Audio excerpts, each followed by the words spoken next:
Olá, boa tarde. Terça-feira, 23 de janeiro, véspera do julgamento do ex-presidente Lula em Porto Alegre. Lula estará hoje na capital gaúcha e amanhã pretende estar em São Paulo. Nós trazemos todos os detalhes da segurança do entorno do TRF4, os movimentos sociais pró-Lula que chegam à cidade e também o posicionamento do MBL, contrário a Lula. Tem caravana saindo daqui de Cachoeira para Porto Alegre. E você vai ver também a estratégia da operação de segurança para conter os 50 mil manifestantes que devem acompanhar o julgamento de Lula.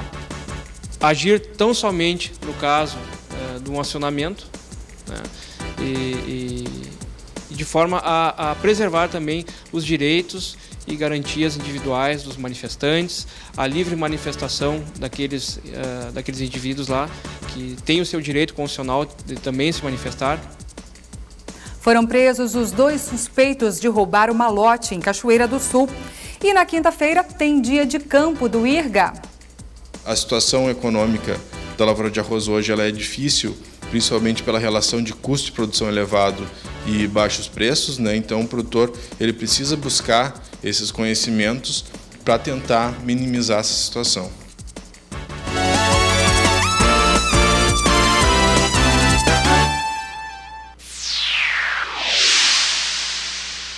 As inscrições para o Sistema de Seleção Unificada, o SISU, começam hoje e vão até sexta-feira, exclusivamente pelo site, sem cobrança de taxas. São mais de 239 mil vagas em 130 instituições, entre universidades federais, institutos federais de educação, ciência e tecnologia e instituições estaduais. Podem se inscrever estudantes que participaram do Enem 2017, que obtiveram nota na redação diferente de 0. O candidato precisa do número da inscrição e da senha cadastrados no último Enem. É preciso estar atento aos documentos exigidos pelas instituições para a efetivação da matrícula em caso de aprovação. No site é possível consultar as vagas disponíveis, pesquisando as instituições e os cursos participantes. Em Cachoeira do Sul são ofertadas 40 vagas para o curso de administração e 40 vagas para agronomia na UERGS. Já na UFSM são 30 vagas para arquitetura e urbanismo, 40 para engenharia agrícola, 40 para engenharia elétrica, 40 para engenharia mecânica e 40 vagas para engenharia de transporte e logística. Tanto na UFSM quanto na UERGS, as aulas começam em 5 de março. O esquema de segurança para o julgamento do ex-presidente Lula vai isolar o Tribunal Regional Federal da 4ª Região em Porto Alegre. Além de impedir o acesso ao prédio por terra, o espaço aéreo também ficará fechado e a orla do Guaíba vai ser patrulhada pela Marinha. Os detalhes da operação foram apresentados ontem. O Gabinete de Gestão Integrada, formado por representantes da segurança e do gerenciamento do Estado, União e Município, começa o plantão 24 horas para a Operação Julgamento às 5 da tarde. Durante o último mês, estas autoridades planejaram as ações desta semana. O primeiro foco é a proteção do perímetro no entorno do Tribunal Regional Federal da 4ª Região, onde acontece o julgamento. O trânsito já começa a sofrer alterações a partir do meio-dia até o bloqueio completo na quarta-feira. Nós já iniciamos o bloqueio na Avenida Edivaldo, ambos os sentidos. O sentido ao centro vai estar bloqueado desde o viaduto Abdias do Nascimento, lá na Zona Sul, e o desvio ao bairro, então, a partir da Ipiranga, vai estar com trânsito liberado.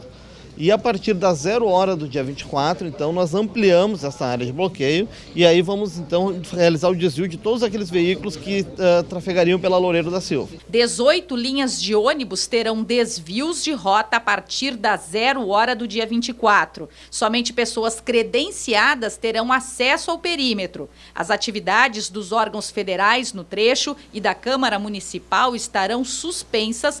Sobre o dia do julgamento, a escolta dos desembargadores do TRF4 estará garantida pela Polícia Rodoviária Federal. Basicamente, o planejamento é que seja feito de forma terrestre, está coordenado já com a EPTC, mas nós vamos fazer este deslocamento com eles. Caso as condições de trânsito não possibilitem a chegada no horário previsto, nós também estamos já com a aeronave preparada para fazer o deslocamento aéreo, caso seja necessário. Um protocolo foi assinado junto aos movimentos sociais para estabelecer os limites de locais de manifestação. Segundo o secretário da Segurança, César Schirmer, a operação tem como objetivo garantir a realização do julgamento com proteção ao TRF-4, mas também minimizar impactos aos cidadãos em geral. Todos nós queremos a livre manifestação e a preservação da ordem pública dentro da lei. É isso que nós queremos. E isso é muito positivo, é um sinal de maturidade democrática de tantos quantos, de uma forma ou de outra, queiram revelar a sua conformidade ou a sua inconformidade com qualquer decisão que venha a ser tomada pelo Tribunal Regional Federal. O perímetro de segurança foi isolado ao meio-dia e não tem horário definido para liberação. A repórter Gabriela Belo traz detalhes do reforço policial.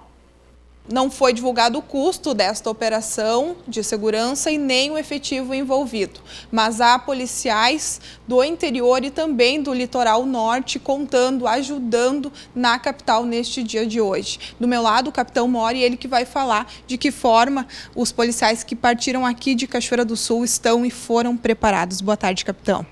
Boa tarde.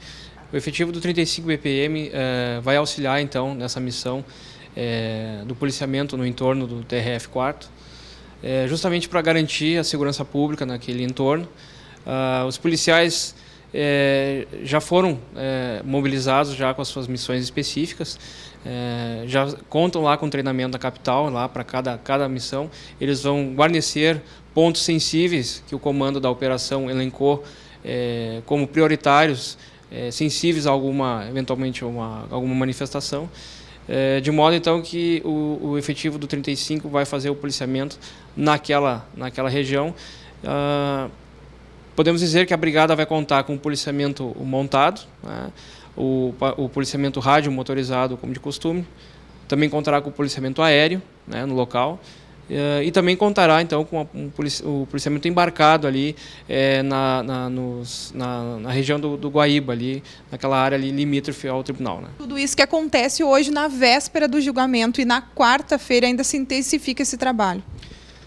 O comando da operação ele elencou como meta principal o planejamento. Né? Então, por isso, os policiais houve muitas reuniões preparatórias antecipando esse evento, de modo que todos os policiais militares já foram conscientes das suas missões, né? Deslocaram de forma antecipada justamente para algum ajuste, algum treinamento específico anterior, então, à missão propriamente dita. Né? Espaço aéreo fechado também para segurança, alguns destes policiais no Rio Guaíba também, né, para evitar qualquer acontecimento maior, aí, né, qualquer gravidade. A preocupação do comando da operação é cercar aquela região ali, de modo que somente pessoas credenciadas poderão ingressar naquele entorno. Né? O policiamento ele vai fazer todo aquele cercamento, de modo que somente pessoas que previamente autorizadas ali poderão ingressar naquele entorno ali do Tribunal Regional Federal. Câmara de Vereadores fechada, outras instituições públicas também sem expediente a partir do meio-dia. As demais rotinas administrativas de órgãos públicos foram alteradas substancialmente, né, justamente para evitar ou minimizar um trânsito ali de pessoas ali, possibilitando então que a polícia ostensiva ali consiga fazer um trabalho mais apurado ali e com melhor eficácia. Este esquema, qual foi a orientação dada aos policiais? De que forma agir? Garantir a ordem pública, a preservação, a manutenção da ordem pública em todos os seus aspectos. Né? Agir tão somente no caso de um acionamento, né? e de forma a preservar também os direitos e garantias individuais dos manifestantes, a livre manifestação daqueles indivíduos lá que têm o seu direito constitucional de também se manifestar, mas que a manifestação seja pacífica, ordeira, tudo dentro da lei. Da mesma forma em que policiais militares foram enviados aqui de Cachoeira do Sul para a capital, também um ônibus de manifestantes foi à capital neste mesmo dia. Com isso, de que forma você vê esta ordem, se é que dá para se ver ordem, né? A manifestação ela é prevista na nossa Constituição, ela possível, desde que seja feita de forma ordeira e pacífica. Nós, da Brigada Militar, nós não condenamos as manifestações. Não. Todo indivíduo, toda entidade ou segmento social é livre para manifestar. O que nós não compactuamos, né, são os abusos. É aquilo que excede a ordem pública, a preservação, aquilo que nos compete, que é a preservação da ordem pública. Aquilo que excede isso, aí sim a Brigada Militar vai agir. Se todos respeitarem, então, a barreira feita, o esquema armado, né, pela Secretaria de Segurança do Estado, nada será feito. Ninguém deve usar spray de pimenta ou outras maneiras de conter os manifestantes. Obviamente que não, né? A Brigada só vai estar lá para garantir a segurança daqueles manifestantes e aquelas pessoas que por ali transitam. Então tá, muito obrigada por todas as informações, capitão. Muito obrigado, uma boa tarde. E os movimentos sociais já começaram a mobilização para o julgamento do ex-presidente Lula. Uma caminhada tomou as ruas do centro da capital. A marcha ingressou em Porto Alegre pela Ponte do Guaíba. Além das direções da Via Campesina e do Movimento dos Trabalhadores Sem Terra, participaram lideranças de movimentos sindicais e do Partido dos Trabalhadores. A movimentação causou congestionamentos logo cedo na entrada da cidade, desde a BR-290, passando pela Avenida da Legalidade, que primeiro foi bloqueada e depois teve meia pista liberada. A Polícia Rodoviária Federal, a EPTC e a Brigada Militar organizaram todo o trajeto. O ato público abriu as atividades da Frente Brasil Popular e movimentos de esquerda em favor do recurso contra a condenação em primeira instância do ex-presidente Lula. Nós estamos aqui, os setores organizados dos movimentos populares, para dizer em alto bom som para o Poder Judiciário: eleição sem Lula é uma fraude, é uma hipocrisia. Por isso, nós estaremos em vigília esses 3 dias para defender a democracia do Brasil. A Brigada Militar estimou 1.500 participantes. Os organizadores contabilizaram 3.000 pessoas de 150 cidades do estado. A marcha cruzou pela Avenida Mauá e por toda a extensão da Borges de Medeiros. Conforme o protocolo acertado com as entidades da segurança pública, o destino final pela Ipiranga foi o acampamento no Anfiteatro Pôr do Sol. Ali estarão concentradas a vigília e as manifestações até o final do julgamento.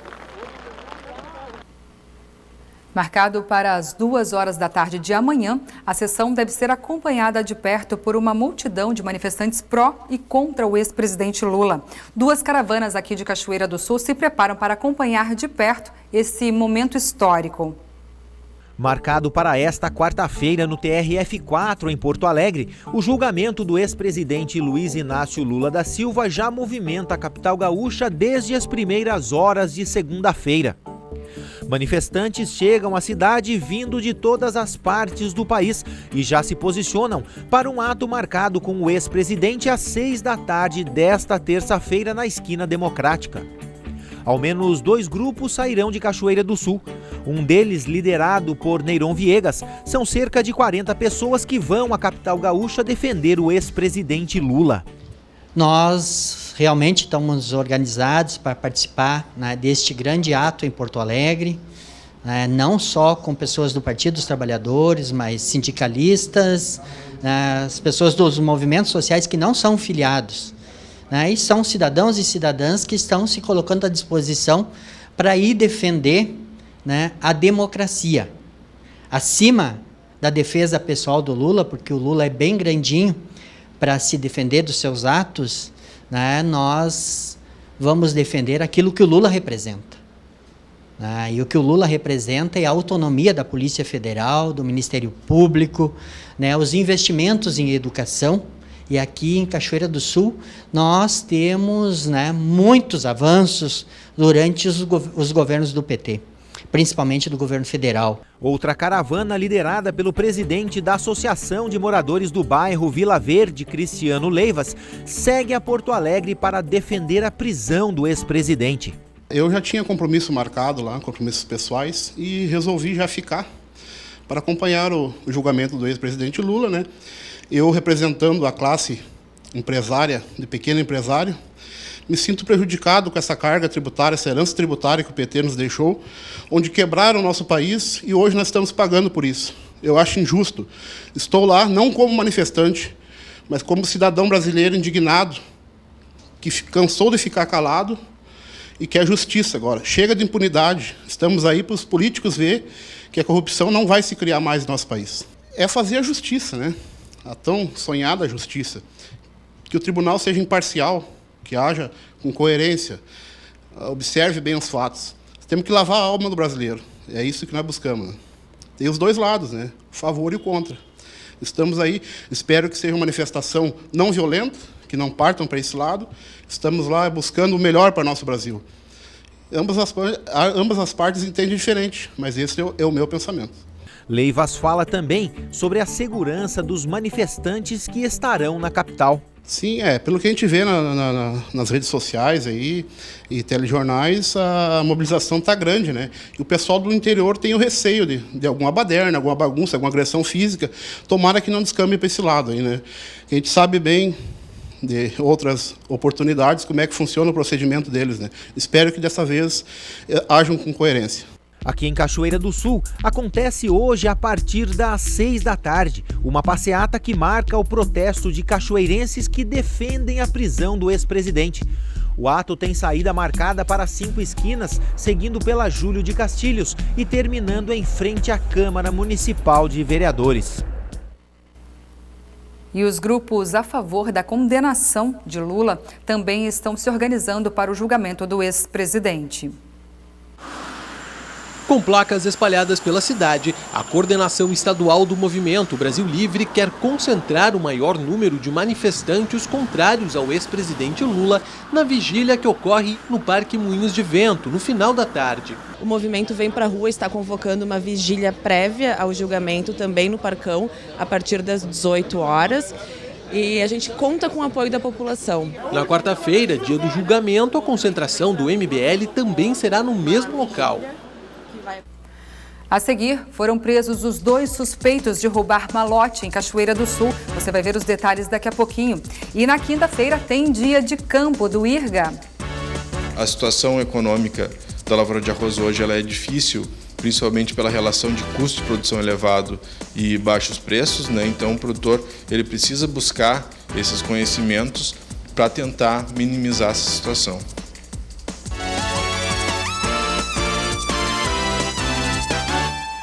Confira agora no NT Sul as vagas que a agência FGTACine de Cachoeira do Sul disponibiliza. Uma vaga para piloto de aviação agrícola. Mecânico em manutenção de aeronaves, uma vaga. Uma vaga para técnico agrícola. Instrutor de voo, uma vaga. Pintor e preparador automotivo, uma vaga. Uma vaga para farmacêutico. Mecânico em manutenção de máquinas, uma vaga. Uma vaga para operador eletromecânico.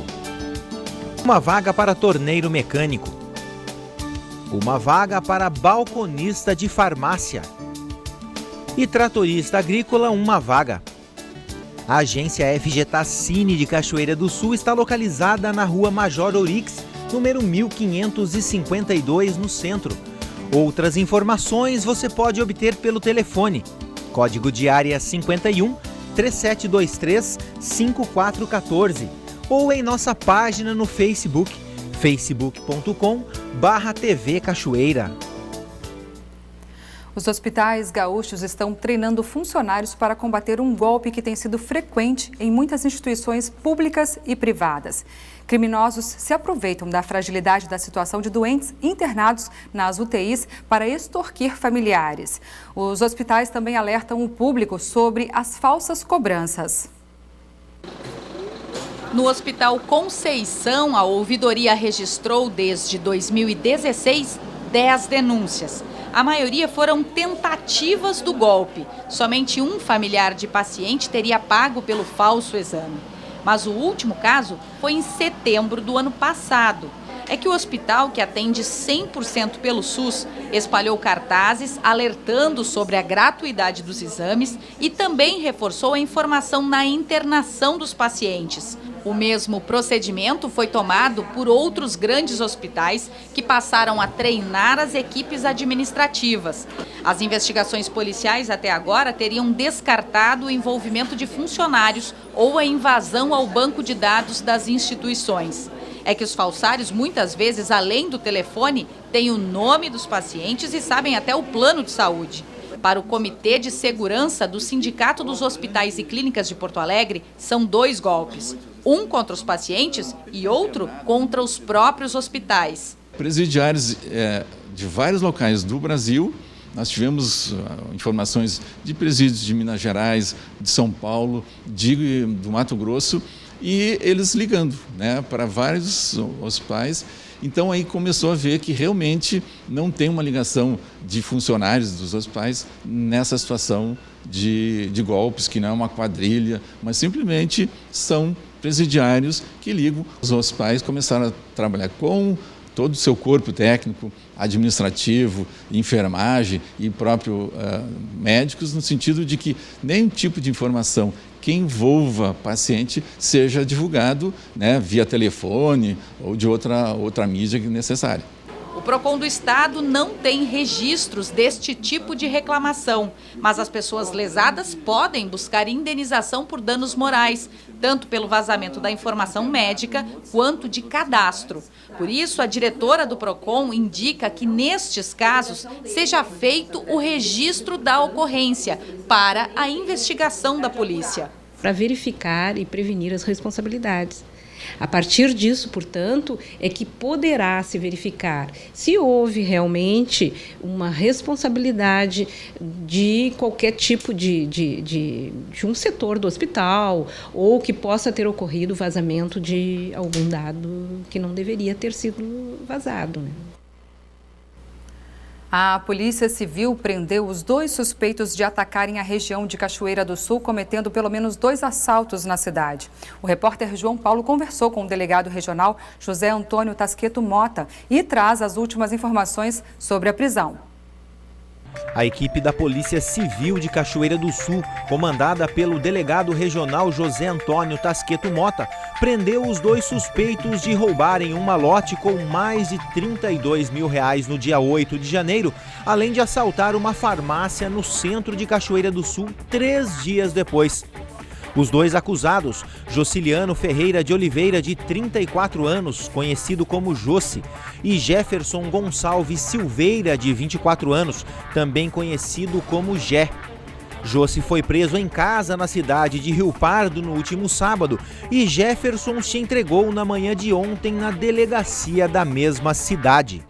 Boa tarde. Realmente a Polícia Civil, com o apoio das DPs ali de Santa Cruz do Sul e de Rio Pardo, conseguiu rapidamente identificar os 2 que estavam cometendo roubos e apavorando a sociedade cachoeirense, pois estavam utilizando armas no centro, em pleno horário de pico, ali, colocando toda a população em risco.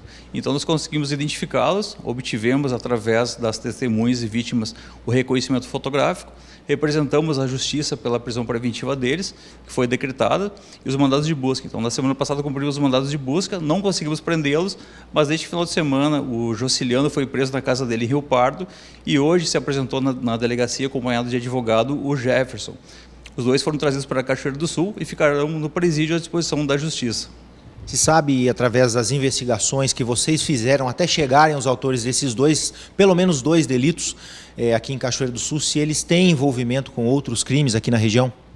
Nós estamos em contato com as delegacias da região de Santa Cruz e parece que tem mais um delito em Santa Cruz e mais um em Rio Pardo também. Sabemos também que eles estavam utilizando um Fiesta de cor azul que era clonado, eles utilizaram as placas de um carro que estava à venda em Porto Alegre e o carro que estavam com eles, que era clonado, foi roubado em Porto Alegre. Esse carro já foi recuperado pela Polícia Civil de Santa Cruz do Sul, que está averiguando então a origem e a autoria do roubo. E a partir dessas informações agora e das declarações que eles vão dar, nós vamos ver se houve outros delitos que eles tenham cometido em Cachoeira do Sul ou em outras cidades da região. O Jefferson tem alguma ligação com Cachoeira do Sul? Ele tinha residência em Cachoeira do Sul, a mãe dele mora aqui, então nós vemos que não foi, sem algum motivo que eles acabaram cometendo esses delitos na cidade. Eles têm ligação com o tráfico de drogas ou, de acordo com o levantamento que a polícia fez com a investigação, apenas com assaltos? nós estamos averiguando junto à Polícia Civil de Santa Cruz do Sul se eles têm alguma ligação com uma facção criminosa, pois o veículo que eles utilizaram nos crimes aqui foi apreendido com um indivíduo que pertence a uma facção ali de Santa Cruz do Sul. Então, isso aí, nos próximos dias, a gente vai tentar objetivar isso. Após serem devidamente ouvidos pelas autoridades policiais, ambos foram recolhidos ao Presídio Estadual de Cachoeira do Sul. Hora do quadro Educação. E Denise Belladonna inicia hoje uma série especial sobre inclusão na sala de aula. Inclusão de alunos com algum tipo de deficiência não é apenas aceitá-los em uma instituição, não, viu? É preciso adaptação de pessoas e infraestrutura.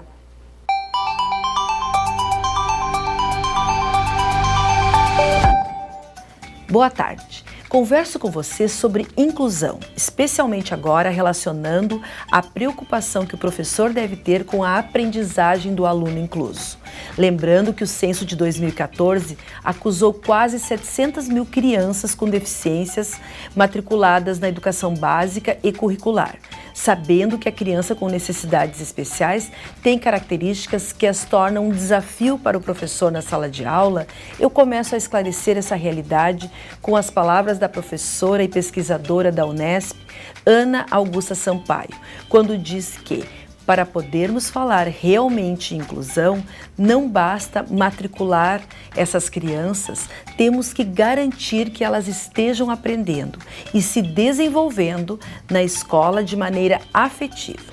Para isso, nós, professores, diz ela, precisamos acompanhar o desenvolvimento do aluno. Existe um caminho muito interessante para chegarmos ao desenvolvimento integral do aluno incluso, como é a meta para os demais alunos. A avaliação assistida consiste em avaliar o processo e não só o resultado do que foi aprendido. A revista Educação, de número 239, do ano 21, trouxe informações sobre esse processo, especificando 3 etapas como passos básicos para que o professor possa seguir. Primeiro, criar uma situação de avaliação para ver o que a criança sabe. Segundo, um mediador ajuda a criança até que ela consiga, de alguma forma, dar a situação por resolvida.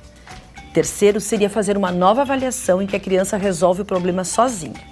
Esses passos mostrarão a sensibilidade da criança com relação a uma situação de ajuda e dali o professor poderá tirar dicas do tipo de apoio que esse aluno precisa. No momento da assistência, o professor deve estar disposto e aberto a qualquer forma de apoio. Deve dispor-se a compreender como esse aluno aprende. Percebam que essa é uma avaliação intencional para mediar o ensino e a aprendizagem e não simplesmente para verificar limitações desse aluno. E que fique claro, o estudante incluso provavelmente não vai aprender todo o conteúdo para a série, mas o importante é que seja criado um plano de ação que garanta o desenvolvimento dessa criança, partindo de um ponto sempre para mais, desenvolvendo a sua autonomia. Isso poderá, inclusive, contar com a ampliação do tempo em uma série, o que não deve ser considerado um problema, e sim uma via. É o que afirma a professora Patrícia Braun, cuidando para que isso não se torne algo recorrente. O crédito dessa avaliação pode se fortalecer também no trabalho multidisciplinar, com psicólogos, psicopedagogos, neurologistas e você, professor, que fará toda a diferença adaptando o projeto escolar às possibilidades de aprendizado do aluno. No nosso próximo encontro, eu vou falar com uma psicopedagoga, a fim de esclarecer ainda mais o assunto da aprendizagem na inclusão. Até lá!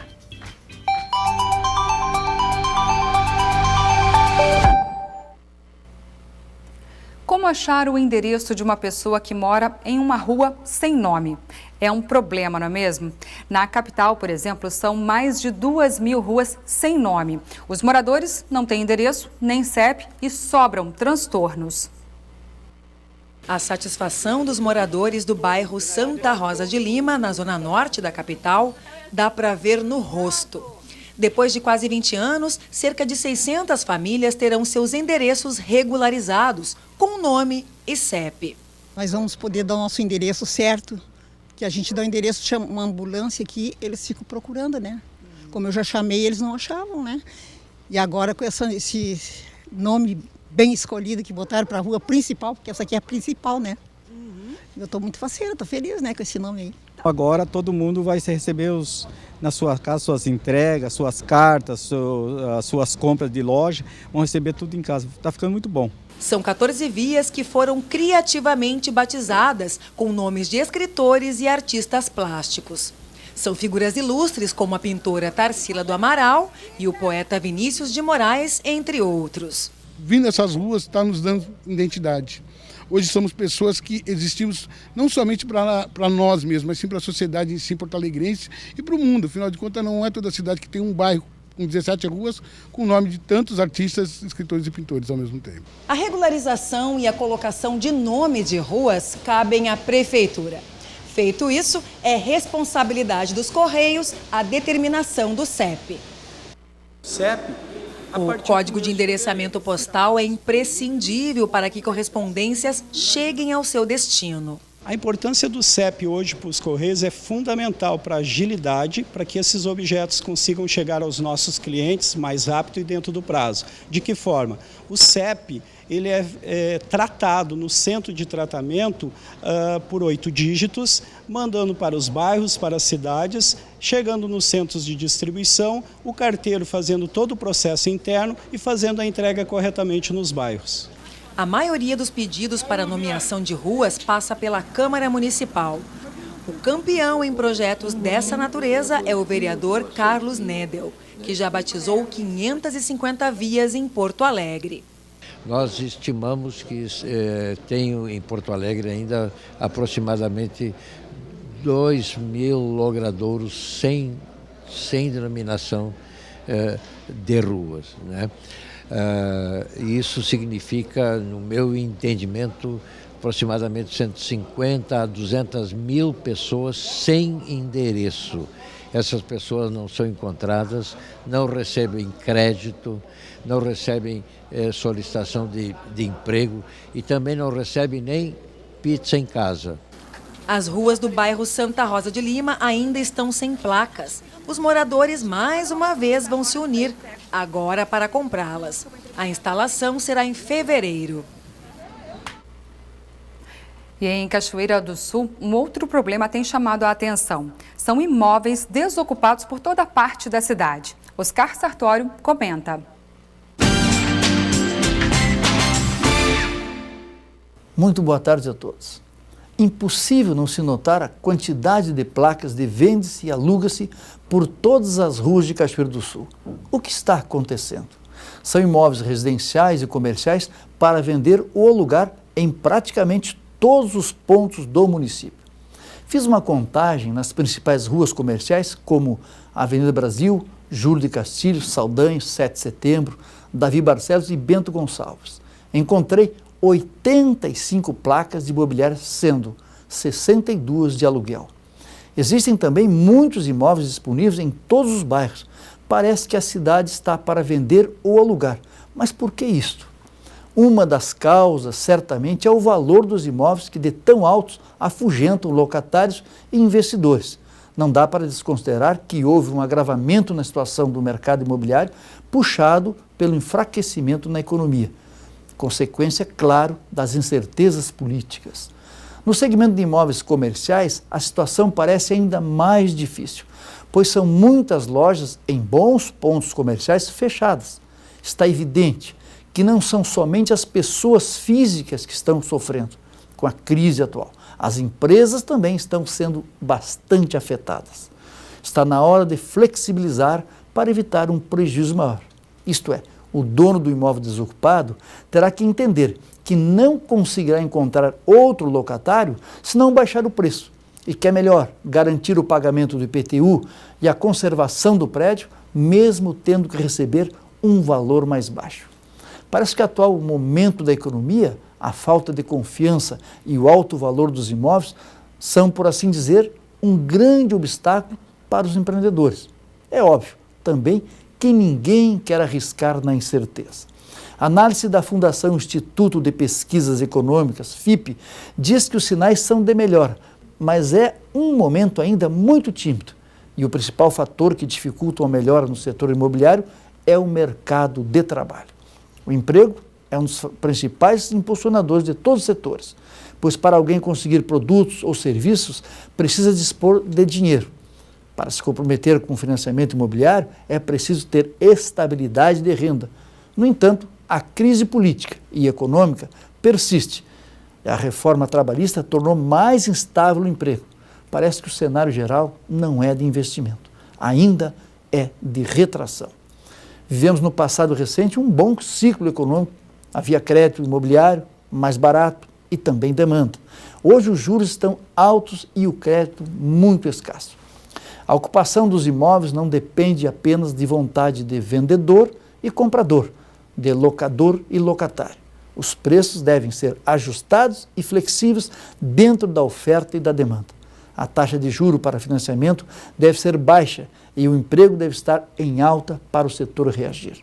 O negócio, então, é se adequar ao mercado para sobreviver até que o dinheiro volte a circular. Reflitam sobre isso e até o nosso próximo encontro. 800 pessoas são esperadas para o Dia de Campo 2018. O evento, promovido pelo Instituto Rio Grandense do Arroz, acontece quinta-feira na Estação Regional de Pesquisa, na barragem do Capané, interior de Cachoeira do Sul. Veja os detalhes da programação. E o Dia de Campo do Instituto Rio Grandense do Arroz, neste ano, quer levar os produtores rurais, através das 4 estações experimentais, técnicas para aumentar a produtividade e diminuir os custos de produção. O Pedro Rama, ele é coordenador da regional aqui e vai contar para a gente de que forma estão os preparativos. Boa tarde, Pedro. Boa tarde, Gabriela. Boa tarde a todos. Nós estamos nos preparando bastante para receber o público, né, os produtores, os técnicos, estudantes que tiverem interesse em participar na quinta-feira do Dia de Campo Regional, né, que é uma realização do IRGA em parceria com o Sindicato Rural de Cachoeira do Sul, né, e nós estamos preparando uma ampla programação técnica, né, cujo nosso objetivo é que o produtor se faça presente e traga desse dia mais conhecimento, mais tecnologias para poder implantar na sua lavoura de forma a aumentar a produtividade e tentar reduzir seus custos de produção, né? Porque a situação econômica da lavoura de arroz hoje ela é difícil, principalmente pela relação de custo de produção elevado e baixos preços, né? Então o produtor ele precisa buscar esses conhecimentos para tentar minimizar essa situação. O evento ele acontece durante todo o dia da próxima quinta-feira lá na barragem do Capané, onde estão todas as estações experimentais. Exato, o evento ele começa às 7 horas da manhã com as inscrições.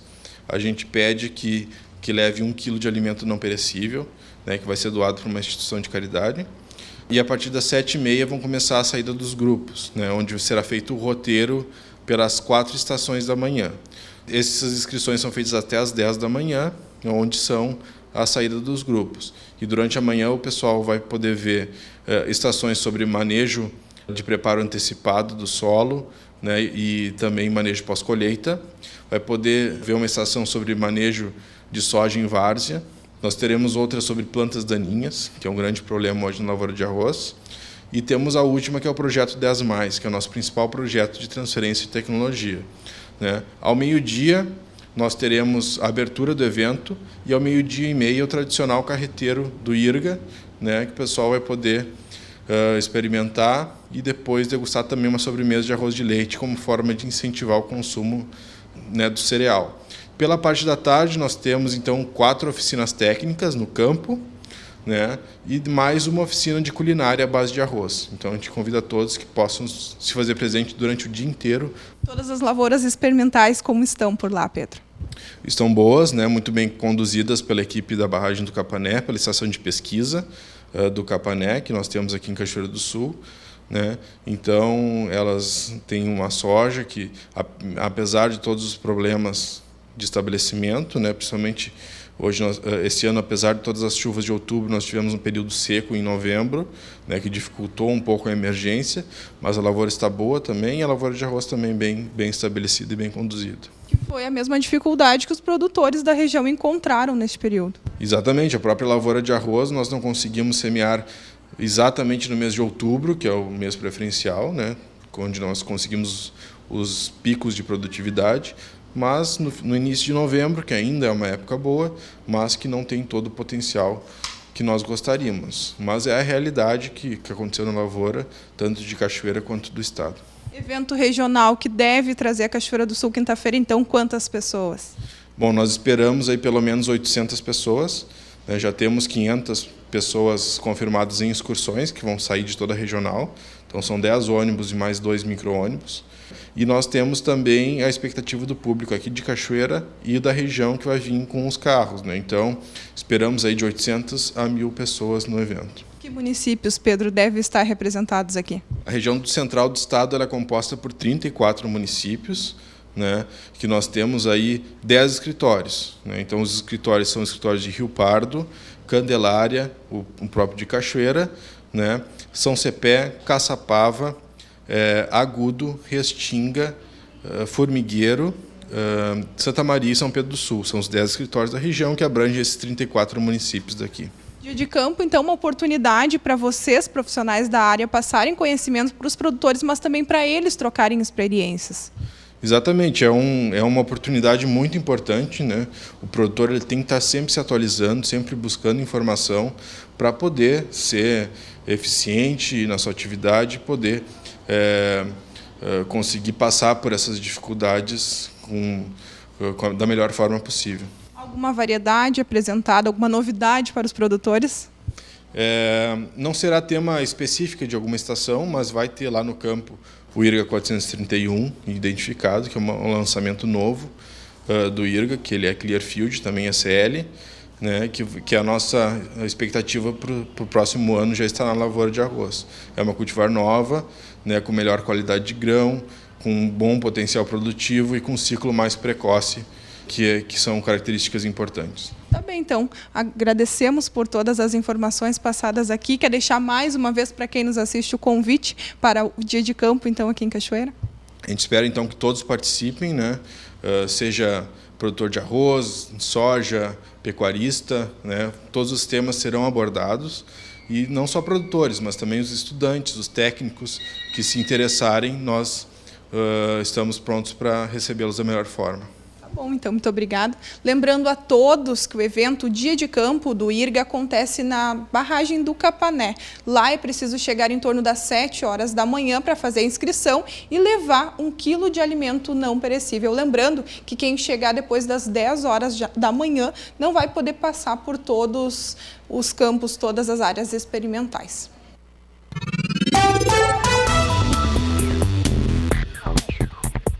Em Cachoeira do Sul, a terça-feira será de sol com muitas nuvens durante o dia. Períodos de nublado com chuva a qualquer hora. Mínima de 23, máxima de 29 graus. Na quarta-feira, o dia será de sol com algumas nuvens durante o dia. Períodos de nublado com chuva a qualquer hora. As temperaturas ficam entre 22 e 28 graus. Já na quinta-feira, o dia será de sol com algumas nuvens e névoa ao amanhecer. Noite com poucas nuvens. Não há possibilidade de chuva. Mínima de 21, máxima de 30 graus. Confira no mapa como fica o tempo hoje. O sol chega a aparecer com muitas nuvens em diversas regiões do Rio Grande do Sul nesta terça-feira. Mas a atmosfera quente e úmida, que favorece a instabilidade, volta a trazer chuva no estado. A chuva atinge a maior parte do estado gaúcho, mas com precipitações irregulares em sua distribuição. Deve chover principalmente na metade norte, onde persiste o risco de chuva localmente forte, com elevados volumes em curto período, não se descartando temporais isolados. Na capital Porto Alegre, a máxima prevista é de 30 graus. Em Uruguaiana, na fronteira oeste, 32. Em Passo Fundo, no norte do estado, 27 graus. E em Santa Maria, na região central, 27. Para o litoral norte, Tramandaí e Torres, 30 graus. E em Pelotas e Rio Grande, no sul do estado, 33.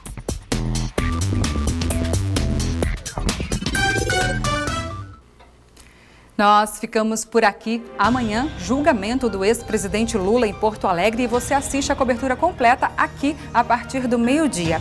Nossa equipe de reportagem já está na capital gaúcha. Está prevista a chegada de Lula hoje à tarde em Porto Alegre, mas ele não deve acompanhar o julgamento de lá. Ele deve estar em São Paulo amanhã. Todos os detalhes a partir do meio-dia e também pelas nossas redes sociais. Uma ótima tarde para você. Tchau!